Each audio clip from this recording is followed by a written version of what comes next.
Bonjour à toutes et bonjour à tous. Je voudrais profiter de cette première vidéo de l'année pour vous souhaiter mes meilleurs vœux sur l'année 2025. Bien sûr et avant tout, beaucoup de santé, de paix, de sérénité et même de prospérité. Pour vous et tous les vôtres, tous ceux que vous aimez. J'aimerais également, à l'occasion de ces vœux, m'attarder sur quelques points précis. D'abord, force est de constater que l'année 2025, comme l'année 2024, comme l'année 2023, comme l'année 2022, mais comme l'année 2026, comme l'année 2027, eh bien, chacune de ces années sont faites d'événements heureux et malheureux. Heureux, attendu, inattendu, malheureux, attendu, inattendu. Eh bien, je vous souhaite que pour les moments heureux, inattendus, heureux, attendus, que vos 5 sens plus 1, l'intuition, soient particulièrement en éveil. Savourez chaque goutte de lumière contenue dans ces événements. Chaque beauté que vous allez trouver dans un sourire, dans la beauté d'un éclat des yeux, dans un coin de ciel, dans le bruit d'une rivière, dans l'éclat d'un soleil. Savourez tout ceci sans modération. Mais j'évoquais également les événements malheureux, attendus et inattendus. Et bien pour cela, je vous souhaite d'avoir suffisamment de maîtrise, de recul, de hauteur, de sagesse, de faire preuve d'intelligence spirituelle appliquée, justement, pour ne pas tomber dans un piège dans lequel nous pouvons tous tomber. Et ayons cette humilité. Ce piège, c'est le triangle de Karpman. Nous pouvons tous tomber dans ce piège de se dire « suis-je la victime, suis-je le bourreau, suis-je le sauveur ?» En général, nous le savons, on est plutôt dans ce statut de la victime, nous permettant d'éviter la remise en question, l'introspection, et nous permettant même, dans une forme de justice, de pouvoir harceler le bourreau et d'en faire un bouc émissaire. Donc, évitons de tomber dans ce piège lorsque nos souffrances seront trop grandes, parce que l'événement viendra réveiller des blessures non cicatrisées. Je voudrais également ajouter un autre vœu, un autre souhait, qui vous apparaîtra comme étant singulier. En fait, je vous souhaite d'intégrer la mort dans la vie. Ça peut vous apparaître un peu morbide, mais en fait, en intégrant la mort dans la vie, vous mettez de la vie dans la vie.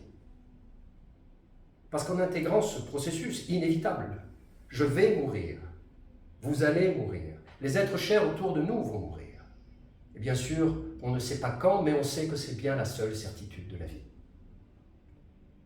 Et cette conscience peut nous amener à gérer chaque moment, chaque seconde, complètement différemment, en quête un peu plus de ce qui nous semble essentiel. Et finalement, qu'est-ce qui est essentiel ? Eh bien, j'ai eu quelquefois des éléments de réponse parce que j'ai eu la chance, ça peut vous sembler bizarre de parler de chance, mais j'assume l'expression, j'ai eu la chance de faire des accompagnements de personnes en fin de vie. Et en fait, ce qui m'est dit à chaque fois, c'est la conscience de l'amour qui a été donné, ou l'amour que l'on n'a pas donné, et que l'on regrette de ne pas avoir donné. Et je vous assure que je ne connais pas de traitement des regrets et des remords. Donc, prenons conscience que nous sommes mortels pour laisser la place à chaque seconde de notre vie, la place à l'amour, qui vient réparer nos blessures et nos douleurs. Prenons soin de cet état.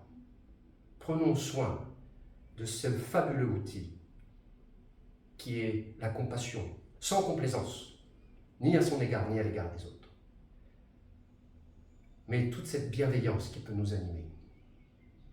Prenons soin des liens qui viennent nous unir à l'autre. Parce que parfois, quand on n'en prend pas soin, ça peut les abîmer et ça peut générer des éloignements douloureux. Mais fort heureusement, il y a le pardon, il y a la réparation et tout peut se construire ou tout peut se reconstruire. Et heureusement. Donc vraiment, je vous invite à prendre conscience que nous sommes mortels parce que ça permettra de dresser d'autres priorités. Je voudrais vous annoncer également que, justement, avec cette notion des liens, je prends l'initiative cette année, au mois d'avril, d'organiser une conférence sur la thématique des liens, la puissance des liens, l'importance des liens. Nous avons des liens dans la verticalité, des liens dans l'horizontalité. Nous sommes faits, fabriqués physiologiquement pour établir du lien. Le lien, c'est la vie, c'est le lien. Les liens. À l'intérieur de notre corps, nous pouvons vivre que simplement parce que les organes établissent des liens. Déjà, cellulairement, les cellules de chaque organe vont établir du lien et les organes vont établir du lien avec les autres organes et c'est pour ça que nous sommes vivants. Bien sûr, cette conférence, puisqu'elle est sur la thématique du lien, je ne vais pas la faire seule et je suis en train de constituer une équipe qui participera à l'organisation de cette conférence et via ma page Facebook, vous serez au courant de la date de cette présentation. Dans le même esprit, j'aimerais vous évoquer que la prochaine vidéo va se faire sur la thématique de la maîtrise de soi, la maîtrise du soi. Elle va se faire avec Léa, la psychologue clinicienne qui m'a accompagné lors de la toute dernière vidéo sur le thème de la nuit obscure de l'âme. Et enfin, j'aimerais vous annoncer un dernier élément, que le dernier dimanche de chaque mois, donc dès le mois de février, je reprendrai les ateliers que j'avais animés le dimanche de 16h à 18h, en reprenant les thématiques que j'ai déjà animées, comme le lâcher-prise, comme le détachement, comme l'alignement par exemple, mais en essayant d'aborder ces thématiques par le corps. Vous le savez sans doute, qu'il y a une phrase que j'apprécie beaucoup qui dit que la véritable connaissance est celle que le corps exprime. Donc nous allons chercher à aborder ces thématiques moins de manière intellectuelle, mais plus de manière sensitive, sensorielle. Comment on peut appréhender, par exemple, l'alignement dans le corps? Comment on peut appréhender le lâcher-prise dans le corps? Il y aura des exercices prévus à cet effet. Voilà, je suis content de reprendre cette année, je suis content de vous retrouver avec régularité et encore une fois, mes meilleurs vœux pour l'année 2025.